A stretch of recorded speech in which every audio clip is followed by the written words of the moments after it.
Welcome back to the channel. I want to feature this camera. This is a Pentax K1000. This is now vintage. It's kind of like if you know, you know. If you had one or have one, then you're smiling right now, as I am. Because this is a rugged, durable camera that I used for, in 1996, I think I was a sophomore in high school, and I took a photography class. And our high school offered that, and we had to get a camera, and they recommended these. So my parents bought me this camera, and I was thrilled to death. This is way before cell phones and digital cameras.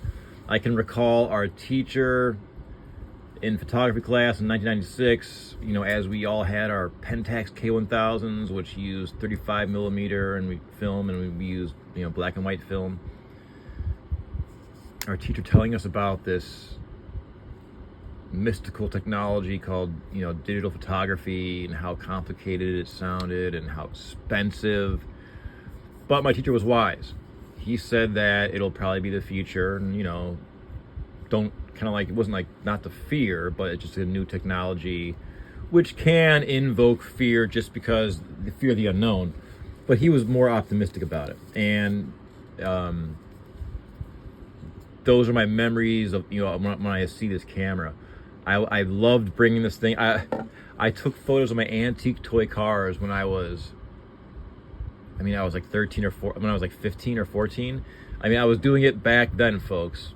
I was taking photos of my antiques as a early teen as well, and now I'm in my 40s. And this is the start of it. Now I have an iPhone, right? I take thousands of photos every month, probably. I take, you know, but I don't see myself as a photographer. But it's interesting to think about, you know. I don't have a camera in my hand, I have a phone. But when you have a camera in your hand, you feel different. You feel more like a photographer, in my opinion. I love the way these smell. They're very rugged. These were produced from 1976 through 1997. So I got mine at the tail end, made in China. As you see there, assembled in China. Initially, these were produced in Japan, and then later Hong Kong, and then finally China. These were recommended for beginners, for the rugged construction. I mean, this feels like a chunky piece of metal, and they're intuitive, easy to use. It's got a light meter. Now, this is not my original one from 1996. That one's long gone. I found this one at a flea market for $1, and it was like chucked in a bin, and I was like, oh, a Pentax K1000, how much? $1? Sold. Sold just like this. It's dusty. I haven't even opened the film compartment. Should we do that? Do I remember how to do that? It's been so long. Oh my God. I think you gotta pop it out, right? Yeah. Wow, that sound. You hear that sound, folks? Oh, there's mold. This is probably I mean, I'm not a camera guy as far as like a technician. I don't think that's fixable. I bought this, I mean, for $1. I'm happy. Don't get me wrong. I'm joyful. I gotta clean it up though, just for display, and this will be proudly displayed somewhere in my life. But I love this camera. I think I had a lens, like a different lens. What else can I say about this? It was fun to shoot. This was my gateway into photography. I contemplated becoming a photographer before I really found, well, I found music, because actually my first business card as a bassist, I'm a professional bass player. I have a double bass. That's like the big cello. It's like a cello, but it's about 1.5 feet bigger, for those of you who don't know. I made my first business card with this camera. So I had my younger brother, Scott, stand behind my double bass so where you couldn't see him. So like the illusion was my bass just standing in the forest by itself from the angle I was standing at. And I took a photo with my camera, and I cut those into small, I don't know, like 1 by 2 inch things, and I put my name on the back.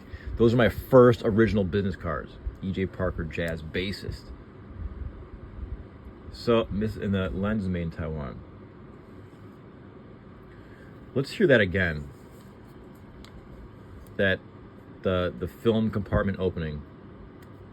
That probably wasn't open for a long time. Oh yeah, that sound. One more time. Yeah. That's awesome. I love this faux leather grip. It's actually a good grip. And it's because it's a heavy camera. And this is the original strap from what I can recall, the K1000 Pentax. Zoom lens. This is awesome. Did you have one of these? Leave a comment. It doesn't feel really smooth. I mean, again, it was found in a box at a flea market. I got this for $1. I was so happy.